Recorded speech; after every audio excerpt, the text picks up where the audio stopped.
Hi guys, welcome to our channel mister సిసింద్రి.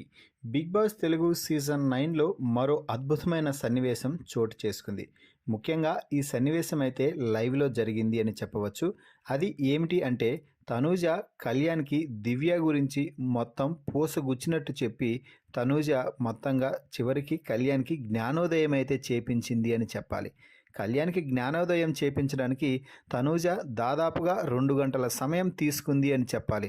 కళ్యాణ్కి పూసగుచ్చినట్టు ఒక్కొక్క విషయంపై నీట్గా వివరణ ఇస్తూ దివ్య ఏం చేసింది, ఎలా ప్లాన్ చేసింది, ఎలా ఎగ్జిక్యూట్ చేసింది, నిన్ను ఎలా పావుగా వాడుకున్నది అనేది కళ్యాణ్కి క్లియర్ కట్గా కళ్ళ ముందు తెరపై వేసినట్టుగా చెప్పి చూపించడంతో కళ్యాణ్కి కూడా సినిమా మొత్తం అర్థమైంది.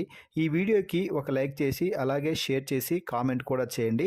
ఇక అసలు విషయానికి వస్తే, లాస్ట్ వీక్ కళ్యాణ్ని దివ్య కెప్టెన్సీ రేస్ నుంచి తప్పించేసింది. సో ఎందుకు అంటే, ఒకే టీంలో ఉన్నా కూడా కళ్యాణ్ అదే టీంలో కొనసాగితే నేను కనిపించను కాబట్టి కళ్యాణ్ని తప్పిస్తే నేనే హైలైట్ అవుతాను అనే ఉద్దేశంతోనే కళ్యాణ్ని తప్పించింది. ఆ వీడియో వీకెండ్లో నాగార్జున ప్లే చేసి చూపించినా కూడా కళ్యాణ్ నవ్వుకుంటూ ఇహిహి అనుకుంటూ అవింతా నాకు దివ్య ముందే చెప్పేసింది సార్ అంటూ చెప్పాడు.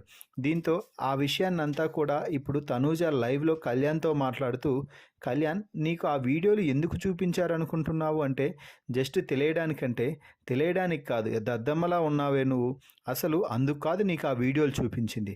దివ్య ఎలా ప్లాన్ చేస్తుంది, ఎలా ఎగ్జిక్యూట్ చేస్తుంది, నువ్వేం ఆడుతున్నావు, నువ్వు ఒక్క స్టాండ్ అయినా తీసుకున్నావా, కనీసం తీసేసిన తర్వాత ఎందుకు నన్ను తీసేసావు అని గట్టిగా అడిగావా? అడగలేదు. అదే విషయాన్ని నాగార్జున సార్ చెప్పారు, కానీ నువ్వు దాన్ని కూడా కామెడీగా తీసుకుంటున్నావు చూడు. ఇక నీకు గేమ్పై ఎందుకు ఇంట్రెస్ట్ ఉంటుంది, ఎందుకు నీకు ఓట్లు వేయాలి అని ఆడియన్స్ కూడా అనుకుంటారు. కాబట్టి ఏదైనా నీకు ఒక అన్యాయం జరిగినప్పుడు ప్రశ్నించాలి. అలాగే నిన్న వీడియోలు చూసిన తర్వాత కూడా దివ్యాన్ని నువ్వు నమ్ముతావా అంటే డైరెక్ట్గా ఆన్సర్ చేయకుండా ఎవరినీ నమ్మనంటూ సేఫ్ గేమ్ ఆడేశావు, సేఫ్ ఆన్సర్ ఇచ్చేసావు. అక్కడ నేను నమ్మను ఇక జీవితంలో దివ్యాను అనింటే నీకు ఎంత క్రేజ్ వచ్చేదో తెలిసినా నువ్వు దాన్ని కూడా పాడు చేసుకున్నావు. ఇకపై దివ్యాన్ని నువ్వు నమ్మావనుకో, నట్టేట ముంచేసే రకం దివ్య. కాబట్టి ఏమాత్రం దివ్యాన్ని నమ్మినా ఇప్పుడు నువ్వు ఉన్న పొజిషన్ తలకిందులైపోయే అవకాశం ఉంది. కాబట్టి ఎవరినీ నమ్మకుండా నీ గేమ్ నువ్వు ఆడుకొని ముందుకు పో, అంతే తప్ప ఇక్కడ ఎవరినో నమ్మి ఏవేవో చేసి వాళ్ళు ఇది చేస్తారు వీరు అది చేస్తారని కానీ కూర్చొని ఉంటే నిన్ను ముంచేసి తొక్కుకుంటూ వారు ముందుకు వెళ్ళిపోతారు కళ్యాణ్. అది మాత్రం బాగా గుర్తుపెట్టుకో. అన్ని వీడియోలు అన్ని మాటలు చెప్పిన తర్వాత కూడా నీలో రియలైజేషన్ కొంచెం కూడా రాలేదు అంటే ఇక నాకేంటో అసలు నువ్వు ఎలా థింక్ చేస్తున్నావో అర్థం కావడం లేదు అని తనూజ ఒకటేమైనా చెప్తూ ఉన్న నేపథ్యంలో కళ్యాణ్ బాగా ఆ విషయాలన్నీ కూడా పరిగణలోకి తీసుకొని, తనూజ నువ్వు ఇప్పుడు చెప్తుంటే నాకు ఒక్కొక్కటి క్లారిటీగా వస్తుంది. భరణి అన్నని ముందు కూర్చొని తీసేసేసింది. సో భరణి అన్నని తీసేయాలనుకున్నది, కానీ మళ్ళీ కెప్టెన్సీ రేస్ నుంచి అవుట్ అయిపోతాడు అని నన్ను ఎంచుకుంది.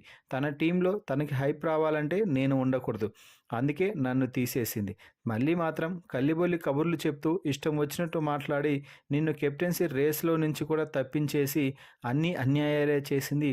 ఇకపై నేను చూపిస్తాను దివ్యకి సినిమా అంటే ఏమిటో అంటూ కళ్యాణ్ అయితే చెప్తున్నాడు. మొత్తంగా దివ్య గురించి పోసగుచ్చినట్టు చెప్పి కళ్యాణ్కి జ్ఞానోదయం చేపించిన తనూజపై మీ అభిప్రాయాన్ని కామెంట్స్ రూపంలో తెలపండి. మరిన్ని బిగ్ బాస్ లైవ్ అప్డేట్స్ కోసం మన ఛానల్ని చూస్తూ ఉండండి. Please subscribe our YouTube channel mister సిసింద్రి.